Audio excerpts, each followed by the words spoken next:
સાવધાન, online trading search કરો છો। સુરતના શખ્સે ગુમાવ્યા 25 લાખ, જાણો ઠગોની નવી મોડસ ઓપરેન્ડી।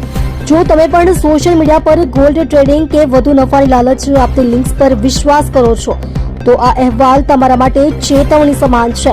સુરતના એક ફરિયાદી સાથે ગોલ્ડ ટ્રેડિંગના નામે 25,75,000 રૂપિયાની છેતરપિંડી આચરનાર આરોપીને સુરત સાયબર ક્રાઇમ સેલે હાલોલ ખાતેથી ઝડપી પાડ્યો છે।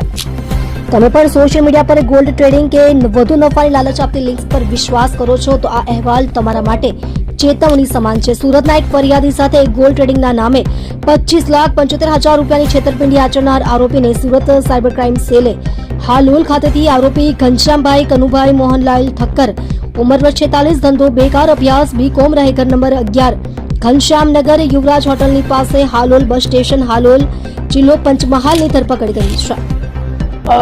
એક ફરિયાદી સાથે કમ્પ્લેનન્ટ સાથે એમ કહેવામાં આવ્યું કે તમે NGGF ગોલ્ડ કંપની મારફતે અગર ગોલ્ડ ટ્રેડિંગમાં ઇન્વેસ્ટ કરશો તો તમને વધારો નફો મળશે અને એમ કહીને એમને એક બનાવટી લિંક મોકલવામાં આવી અને લિંકમાં પ્રેસ કરીને પછી એમની પાસેથી કુલ 25,75,000 રૂપિયા પડાવવામાં આવ્યું બીજા ખાતાઓમાં અને પછી એ પરત આપવામાં નથી આવ્યું અને એ રીતે એમની સાથે છેતરપિંડી કરવામાં આવી અને એમને કંઈક નફો પણ નથી મળ્યું।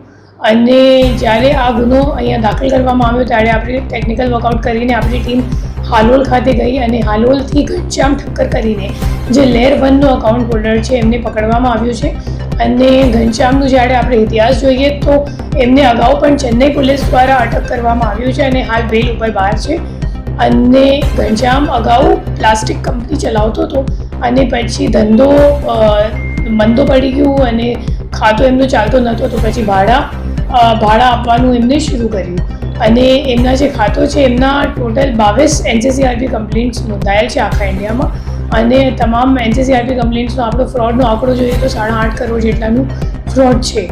એ ભાઈએ પોતે જે એમનું અકાઉન્ટ છે એ કિટ લઈને વૃંદાવન ખાતે રૂબરૂ ગયું અને જે નાસ્તા ફરતા આરોપીઓ છે એમને ત્યાં આપીને આવ્યું અને એના માટે એમને 1,20,000 જેટલાની કમિશન મળી છે। આરોપીનો અભ્યાસ કેટલો છે? એ B.Com પાસ આઉટ છે પણ હાલ બેરોજગાર જેવું છે તો એટલે આ ધંધામાં પડી રહ્યું છે। આમાં ટોટલ કેટલા જણા છે અને કઈ રીતનું હવે આગળ જે તપાસ છે એ યુપી, વૃંદાવન અથવા તો દિલ્હી સુધી જશે કેમ કે આરોપીને હાવ ચોક્કસ સરનામું કે પૂરું નામ નથી ખબર। એ ફક્ત રૂબરૂ જઈને એમને ચહેરાથી ઓળખ એમને ખબર છે કે કોને એમને અકાઉન્ટ કિટ આપ્યું છે। આરોપીઓ કેટલા છે? હાલ 2 નાસ્તા ફરતા આરોપીઓ છે આપણી સામે।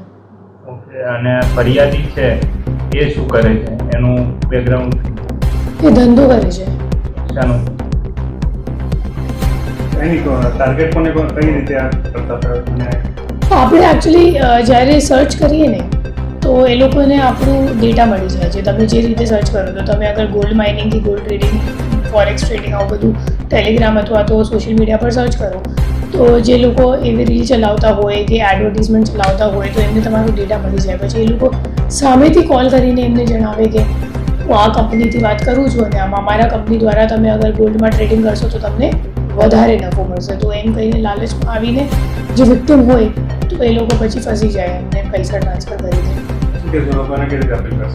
હું બધાને અપીલ કરીશ કે તમે અગર જ્યારે કોઈ પણ અગર ટ્રેડિંગ કે ઇન્વેસ્ટમેન્ટ તમારે કરવાનું હોય તો સેબી સર્ટિફાઈડ જે બ્રોકર્સ હોય એમને દ્વારા જ કરવાનું અથવા તો તમારા બેંકમાં ડીમેટ અકાઉન્ટ ખોલાવીને એવી રીતે કરવાનું કેમ કે એ લોકો જે સોશિયલ મીડિયા મારફતે તમને કોલ કરે અને જેમનું તમને કોઈ ઓળખ ના હોય તો એવા લોકો પર વિશ્વાસ નથી કરવાનું કેમ કે ખરેખર એ લોકો છેતરપિંડી જ કરે છે।